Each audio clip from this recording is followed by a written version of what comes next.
All right, we are moving on in our persuasive writing unit with a look at avoiding logical fallacies. This is a must in effective persuasive writing, so pay close attention and be prepared to engage your thinking brains.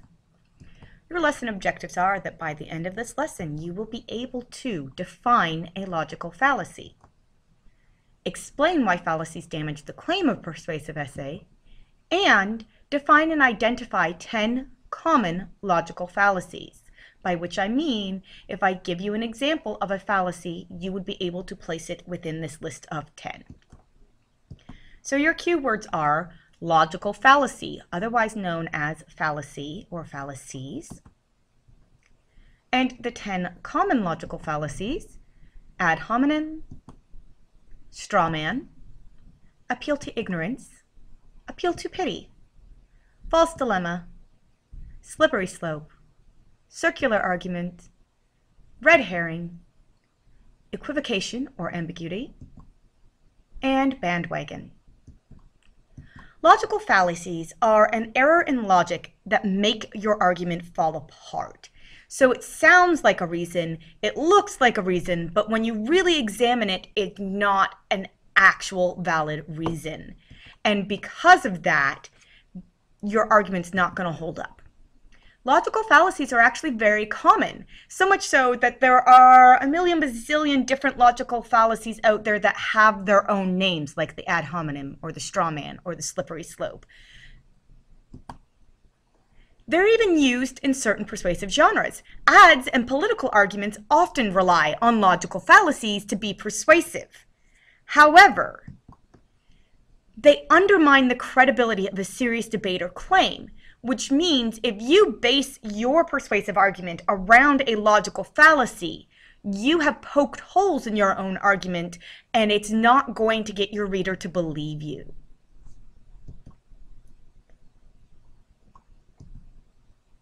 Moving on to 10 common logical fallacies.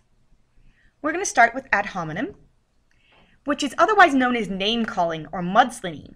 So you might guess that this fallacy attacks the person who made a claim instead of evaluating their argument and evidence. For example, we shouldn't believe what Sally claims about lunchtime nutrition because she smells weird and can't keep a boyfriend. Or Jimmy is an ex-con, he can't be trusted on matters of public safety. Both of these are focusing on a characteristic about the individual making a claim. They're not actually evaluating the claim that the individual themselves has made. And that's what makes this an error in logic, because they're not addressing the claim, they're name-calling the claim maker. Next is the straw man, where somebody exaggerates or misrepresents somebody else's argument. They attack a claim that wasn't even put out there rather than engaging with the one that was proposed. For example, Will wants to put more money into health and education, but we shouldn't listen to him because he hates our country so much that he wants to leave it defenseless by cutting military spending. Or Caroline says that she thinks her friends should not be so rude to the new girl, but Jenna says she cannot believe that Caroline is choosing to be better friends with the new girl than the girls who have always known her. In each of these cases, the person is extrapolating from the first to create an argument that wasn't even there. No one said anything about cutting spending to military. They just said we should give more money to health and education. No one said that Caroline isn't going to be friends with Jenna and her old friends. She just said that people should be nicer to the new person. But these people have misconstrued the argument presented. An appeal to ignorance, or an argument from ignorance, argues that something is or isn't a certain way because of things that we don't know. So we don't know this, and that means that ABC is existing. Example, we have no evidence that the Illuminati ever existed, so they must have been clever enough to destroy the evidence. Or, I know nothing about John Smith except that he has a really long discipline record, but I bet he's really just misunderstood and a great student. In the first, we don't have proof that this group ever existed, but they're claiming that that just means the group existed because they destroyed the evidence. We don't have proof. It's a flaw.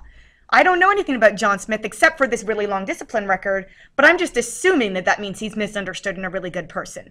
There's no evidence to that. They're both arguing from things that we do not know. Time for a question. Moving on with an appeal to pity.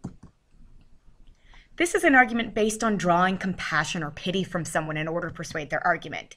You tell your teacher that your printer ran out of ink, and your mom, who works so hard and long hours and all this, that, and the other thing, was sleeping, and you couldn't just wake her up because she's so tired, so you didn't get your homework done. What you're really doing here is hoping that your teacher takes pity on you and doesn't ding you for the late assignment. Okay? The other common example, you shouldn't eat meat because those poor animals are so mistreated and they never did anything to you, and how could you do that to them? It doesn't have any factual basis on whether or not you should be a vegetarian. It's literally just trying to make you feel bad for the animals so that you'll agree with them. This, again, can be effective to persuade someone, but doesn't have a lot of logic, so it will fall apart upon heavy examination. The false dilemma, also known as a black and white or an either-or argument, where someone eliminates middle ground, gray areas, third options, and argues that it's either this or it's that. It's all one way or the other. We go to war or we look weak. There's no attempt to look strong or defend boundaries by having negotiations and presenting good options or making good allies. It's one or the other. You love me or you hate me. We can't like you. We can't be impartial. They've eliminated third options, and this makes for a false dilemma. Slippery slope. This is one of the most common ones my 8th graders give me.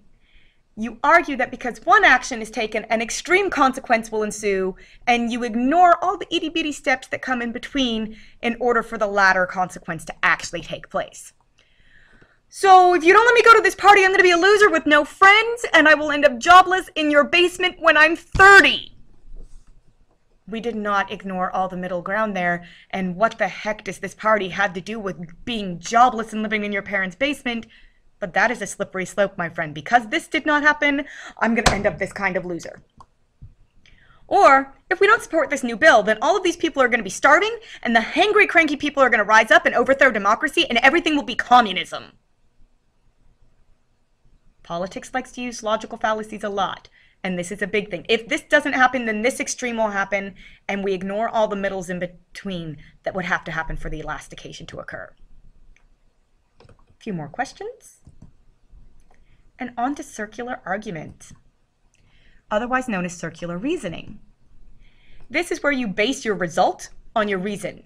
You don't offer any new evidence. You just argue something is merely that it is. So your argument starts where they finish and finishes where they started. I deserve a later curfew, so I should get to stay out to 10 p.m. You have to pay your bills each month because bills have to be paid. Both of these examples argue that things have to be done because they have to be done. You deserve a later curfew, so you should be out till 10 p.m. That's not a reason why you deserve a later curfew. Okay?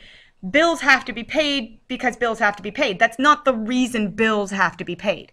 There is nothing actually persuasive about it. You're just hoping that if you say it often enough that somebody will believe you.